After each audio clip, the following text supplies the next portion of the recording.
live to the Vatican and show you, there's the view from on high of the tens of thousands of people, faithful pilgrims, some tourists who just happened to be in Rome at this time of history.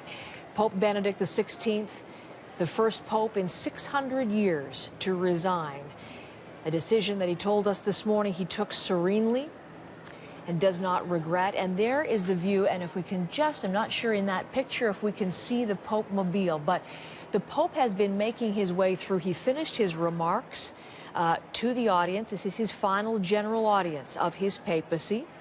His regular Wednesday greeting with the faithful became a much larger production, a very choreographed affair with tens of thousands, as you see. You're looking there down the Via della Conciliazione, the boulevard that greets people to the church, filled with pilgrims, and they have been there for hours. Susan Ormiston has been in that crowd. And Susan, I just want to begin with what you heard that stood out for you in Pope Benedict's final remarks.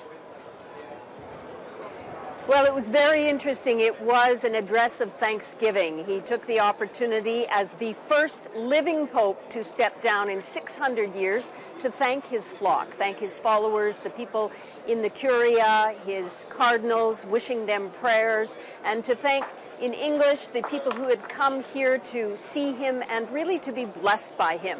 We spoke to many people whose purpose it was to come for his final blessing, and you saw in those final moments when he was making his way through the crowd on the Pope Mobile, a baby being handed up to him for a very, very historic blessing.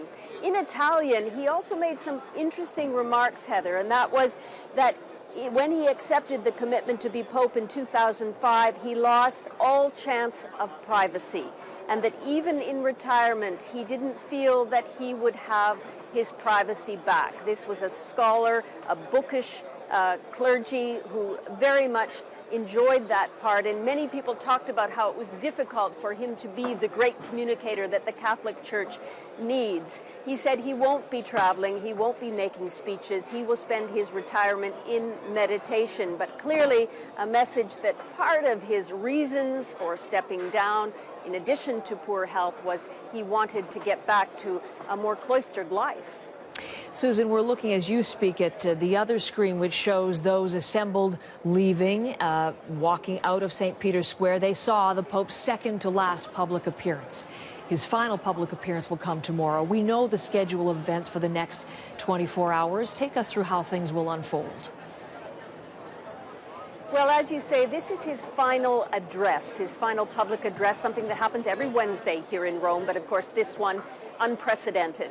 He will spend the rest of the day quietly. He will be not in public anymore, but tomorrow he will have a very poignant meeting with his cardinals, many of whom have come here to Rome in advance of that congregation of cardinals and then the conclave to pick the new pope. He will say goodbye to them in a private session, although we do think that there will be Vatican TV there. And then later in the afternoon, we'll be back here at about 5 o'clock Rome time when Pope Benedict XVI actually leaves the Vatican for the last time as a pope. He will be helicoptered out of Rome to a place where he will stay for the next 2 months, Castel Gandolfo, not far from Rome in the countryside. It's a palace. He'll be there while renovations are being done to his residence behind St. Peter's, which is where he will spend the rest of his retirement.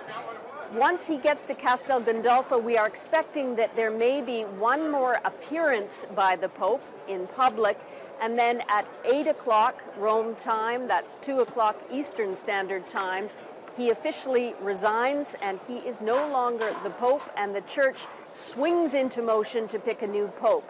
His ring and his seal will be destroyed. He will be called His Holiness still. These are all new things for the Church to grapple with, as they've never before in 6 centuries had a living Pope and a Pope to be declared. And then that conclave will begin sometime in early March. We're hearing perhaps March 11th, although that date has not been set.